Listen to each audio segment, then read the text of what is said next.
Ciao Juventini of the world, my name is Giuseppe, welcome back on the channel. It's the day after the Derby d'Italia, the day after Juventus-Inter, the draw, the 1-1, the game that changed 0 on top of the ranking of Serie A. In today's video we have a lot of things to speak about. It will be probably a bit longer than usual, but we have to speak about the debrief of Juve-Inter. We have to speak about the individualities, the goal of Vlahovic, the mistakes of our defenders on the goal that we conceded, but also important off-the-field topics, because Zazzaroni, that is a friend, but also the director of Corriere dello Sport, said Massimiliano Allegri will not be the coach of Juve next season. And then the words of Rabiot.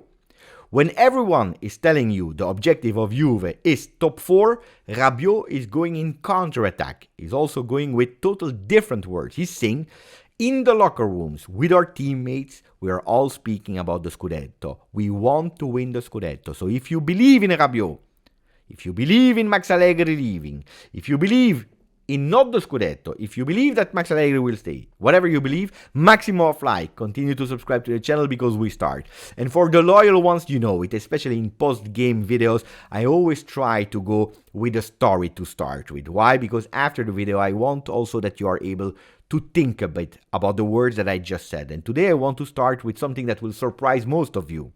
I will not speak about on the field, but I want to speak about after the game. Because today the media, the journalists, everyone is putting a picture of the team of Inter and they're all writing Guasto alle pompe dopo Juve Inter. There was a problem of plumb in the showers in the Allianz Stadium after Juve Inter. No hot water for the players of Inter that had to go back to Milano without taking a shower. Disaster.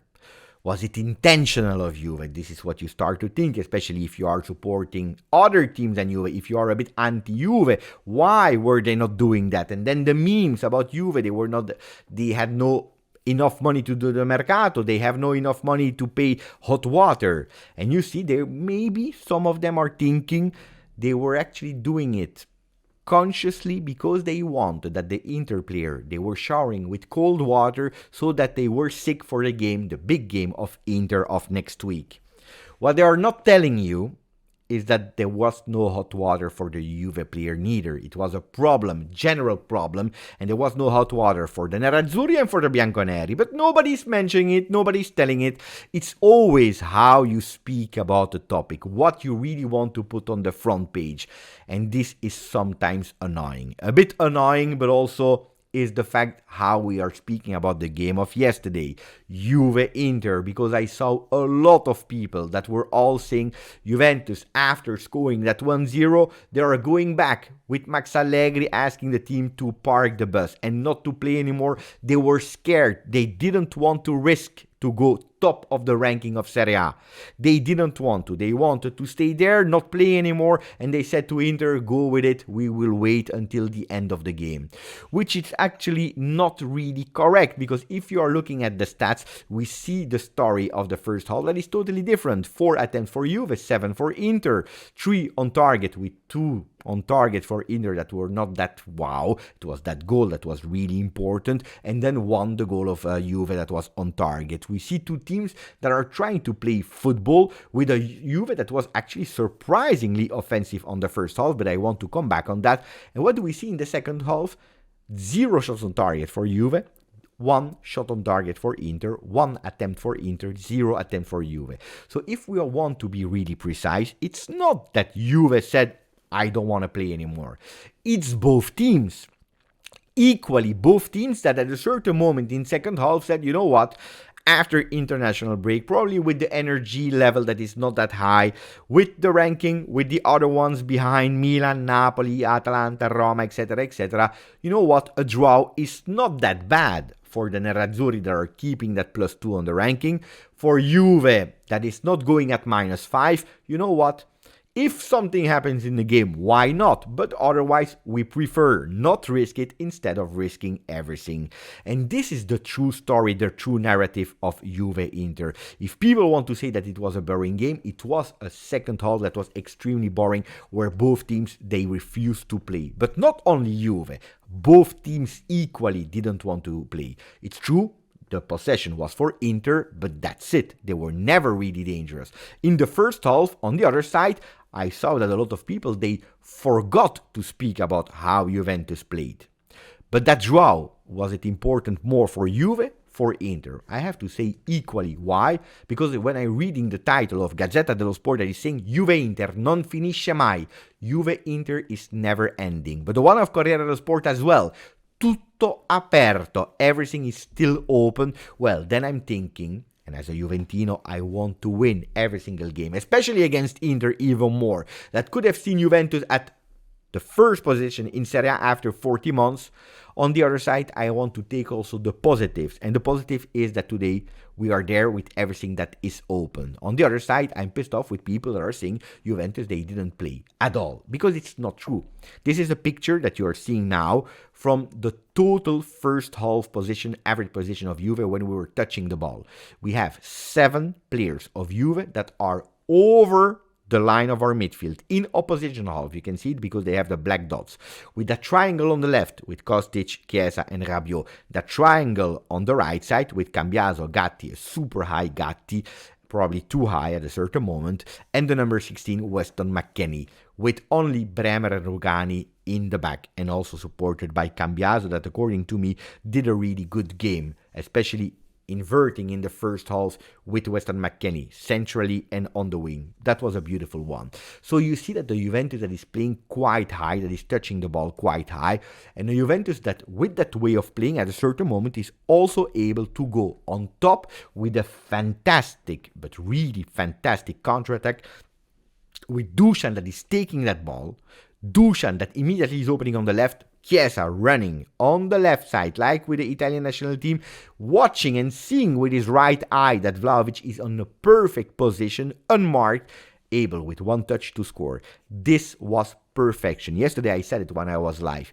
Perfection exists, and I just saw it on the field. And I was extremely happy for Dusan that went back to score after 71 days, 5 goals in Serie A. 5 goals this season for the Serbian player. He needed it, and I'm extremely happy. On the other side, what I'm not happy about Dusan Vlahovic, ragazzi, it's the fact that after scoring, showing his name, great, fantastic, say that you are Juve player, say that you are Vlahovic, I'm happy with that. But it's the other reaction, is silencing the people that are criticizing him. He's saying, look who I am, look at what I'm able to do, especially probably answering also to the words of Paolo Di Canio that said that he had a football IQ that was probably not at a high level. Well, no, stop. This is what I would ask to Dusan Vlahovic. Stop going with it's Vlahovic that needs to prove something to the haters. No, play for the team.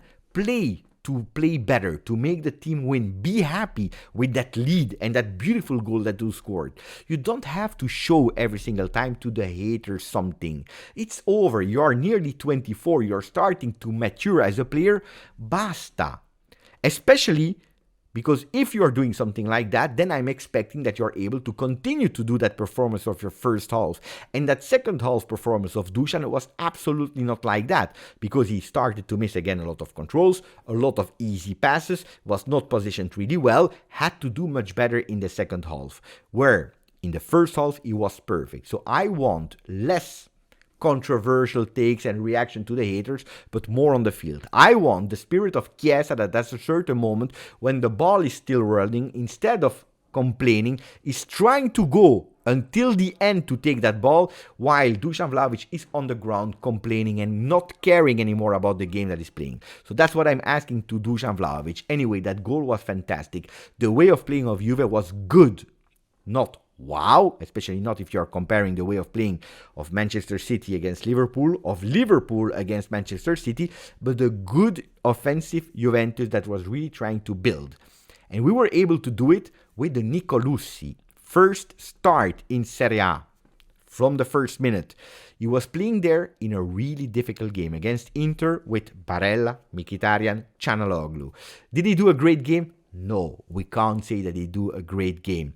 Was he really visible? No. Was he perfect when he had the ball? Not always. Could he have done better? Probably yes. But Nicolosi is, according to me, a player that needs the ball to show his qualities. He's a player that feels comfortable with the ball on the feet. He's not scared about the ball. And the role that he had to do yesterday was totally different. We see that he's touching only 25 times the ball. It's really, really not a lot. Why? Because probably the game plan was like this. He said it after the game. He said, I had to do a shadow work, especially in non-possession. And this is also the reason why I receive not a lot of balls. So can we really judge the game of Nicolosi? Not that much. Not on an Inter Juve, on his first game, where the plan was not that he would build, but probably do a lot of work without the ball.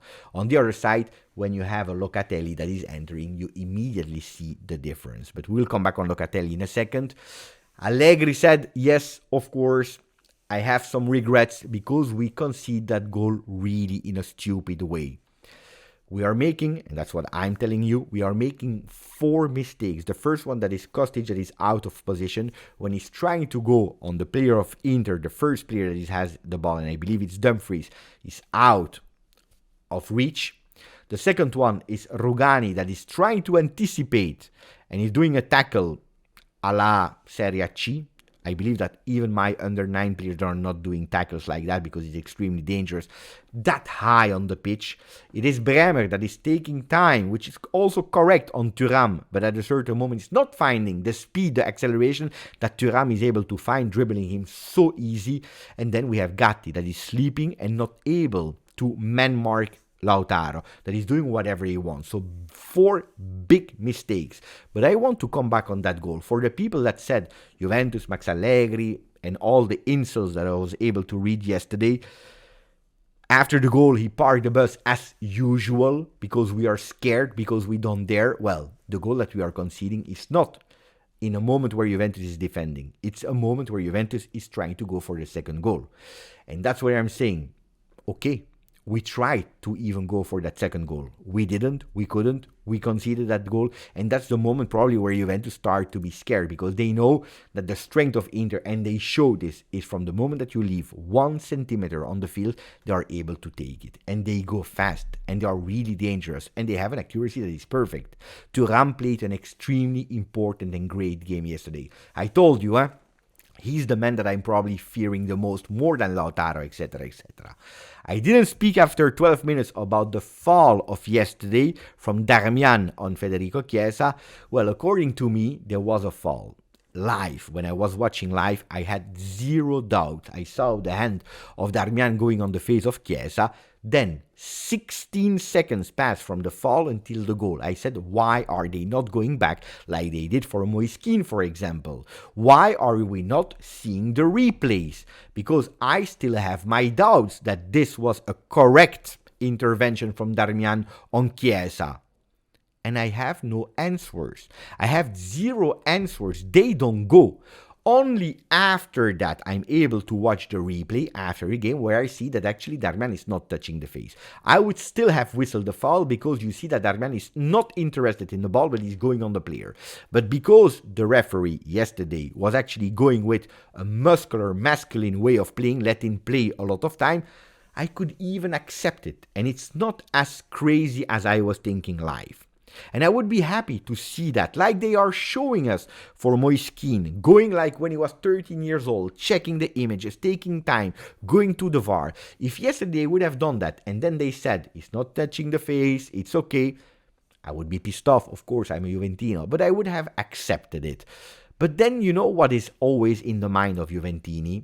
The anti-Juve world. Look at the words of this morning or yesterday of the president of the Senate, Ignazio La Russa, that is saying, when Giorgia Meloni became the Minister of Italy, I went to her and I asked her, can I become the Minister of Sport? Where she said, but it's because you want to favor your favorite team, that is Inter, because we know it. And if you're looking, unfortunately, at the images I'm showing you, he is publicly a huge Inter fan.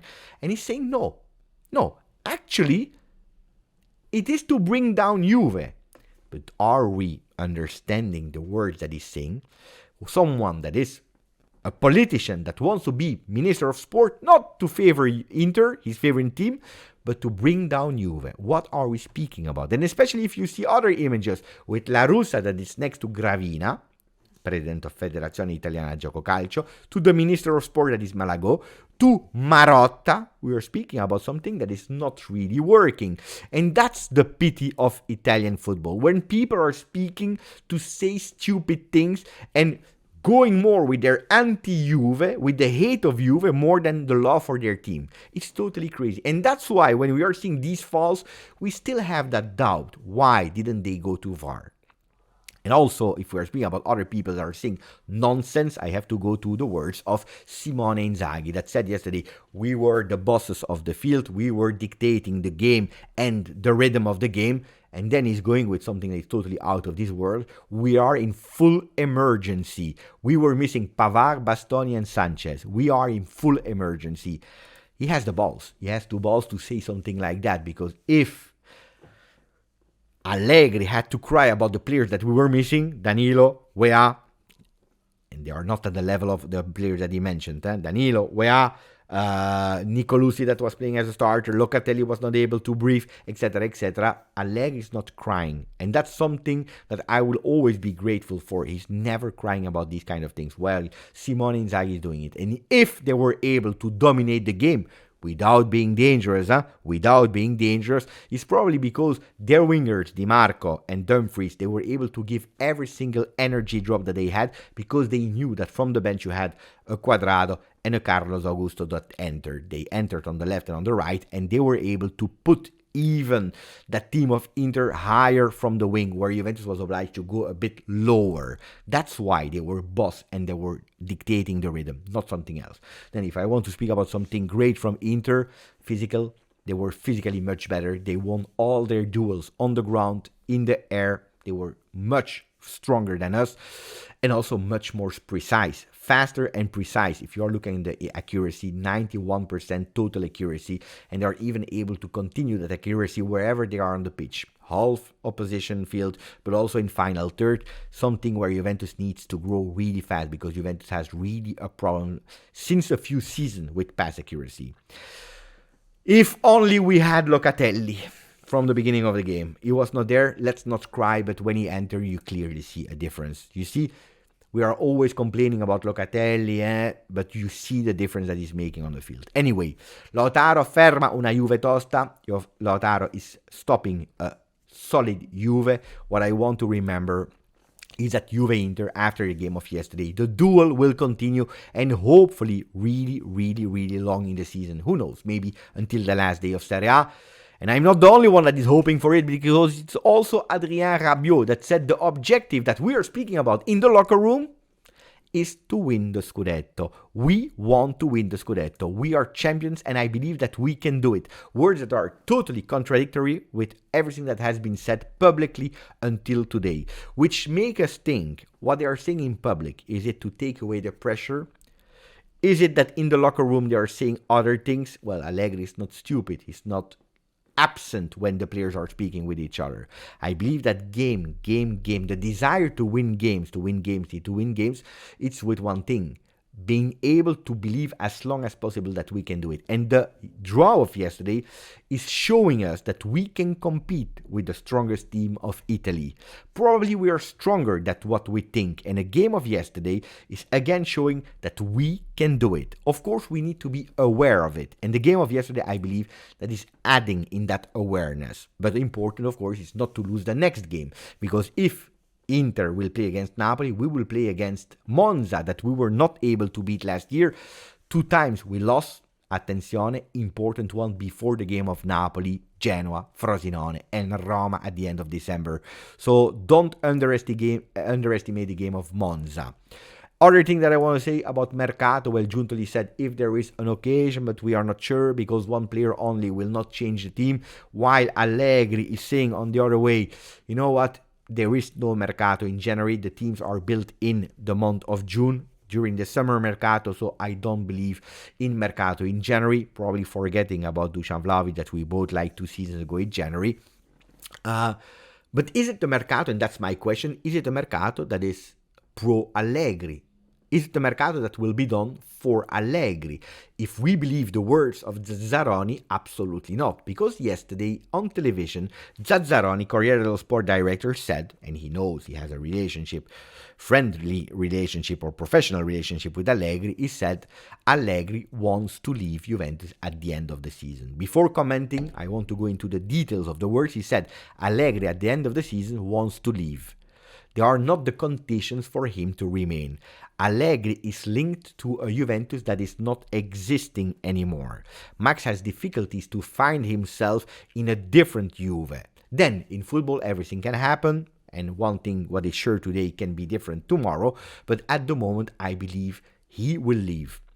Resigning, we don't know the way, but I think that he will leave at the end of the season, and we know it. It's not a secret that Conte is sending love messages every single day to Juve. So the future of Juve, according to Zazzaroni, is already done.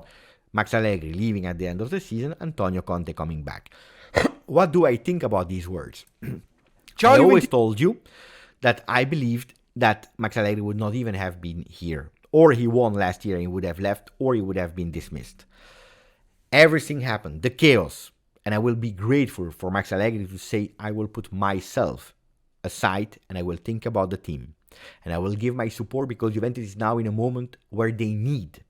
Of course, this is not a Juventus Allegri. The future plans of Juve, as we heard them, are not really Allegri plans.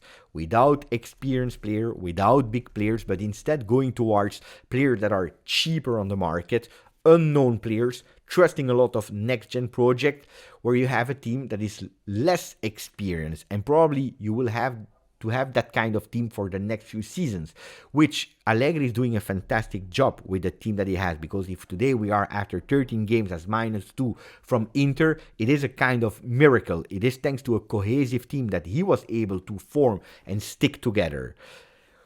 But of course, it's not really the image of the Allegri, the winning Allegri that we know. So that's why, is he leaving or not? There are the possibilities, certainties, absolutely not, but I will be grateful and even more support him until the end of the season. Hopefully, with Rabiot being correct. We believe in the Scudetto and we think that we can win the Scudetto. Ragazzi, maximum of like if you enjoyed it. Again, it was a really long video, but I hope you enjoyed it. Maximum of like, continue to subscribe, comments about everything you want to. Grazie, forza. Juve.